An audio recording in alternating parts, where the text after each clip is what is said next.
નમસ્કાર મિત્રો, વિડીયોમાં તમારું સ્વાગત છે। તો મિત્રો, અત્યારે હાલની ખૂબ જ મોટી અને દુઃખદ ખબર સામે આવી રહી છે। ત્યારે મિત્રો તમને જણાવી દઈએ કે જાણીતી ગુજરાતી સિંગર કિંજલ દવેના ઇન્ટકાસ્ટ સગપણ અને ત્યારબાદ તેના પિતા લલિત દવેને બ્રહ્મ સમાજ દ્વારા જ્ઞાતિ બહાર કરવાના નિર્ણયથી શરૂ થયેલો વિવાદ હવે વધુ ઘેરો બન્યો છે। તો મિત્રો, સોશિયલ મીડિયા પર કિંજલ દવે દ્વારા મૂકવામાં આવેલા વિડીયો બાદ વર્લ્ડ બ્રાહ્મણ ઓર્ગેનાઇઝેશને મેદાનમાં આવીને સિંગર પાસે જાહેરમાં માફીની માંગણી કરી છે।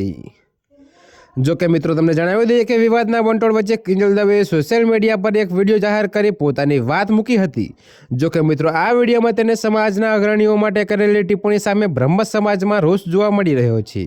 તો વર્લ્ડ બ્રાહ્મણ ઓર્ગેનાઇઝેશનના ચેરમેન હેમાંગ રાવલે આકરા શબ્દોમાં જણાવ્યું હતું કે કિંજલબેન જો બ્રહ્મ સમાજના અગ્રણીઓને અસામાજિક તત્વો કહેતા હોય તો તેમને એ જાહેર કરવું જોઈએ કે આ અગ્રણીઓ પર કેટલા કેસ થયા છે અને તેમને કેટલી સજા થઈ છે। જો તેમની પાસે કોઈ પુરાવા ન હોય તો તેમને આ નિવેદન બદલ માફી માંગવી જોઈએ। જો કે મિત્રો, હાલમાં સોશિયલ મીડિયા પર આ મુદ્દે બે ફાટા પડી ગયા છે।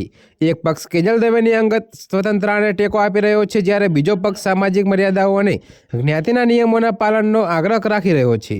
તો વર્લ્ડ બ્રાહ્મણ ઓર્ગેનાઇઝેશનની આક્રમક માગ બાદ હવે કિંજલ દવે આ મુદ્દે શું પ્રતિક્રિયા આપે છે તેના પર સૌની નજર છે। તો મિત્રો, અત્યારે હાલ માટે આટલું જ। મળીશું નવી અપડેટ સાથે। અને જો તમને અમારા વિડીયો પસંદ આવતા હોય તો વિડીયોને લાઇક, કોમેન્ટ, શેર અને અમારી ચેનલને સબસ્ક્રાઈબ કરવાનું ભૂલતા નહીં મિત્રો।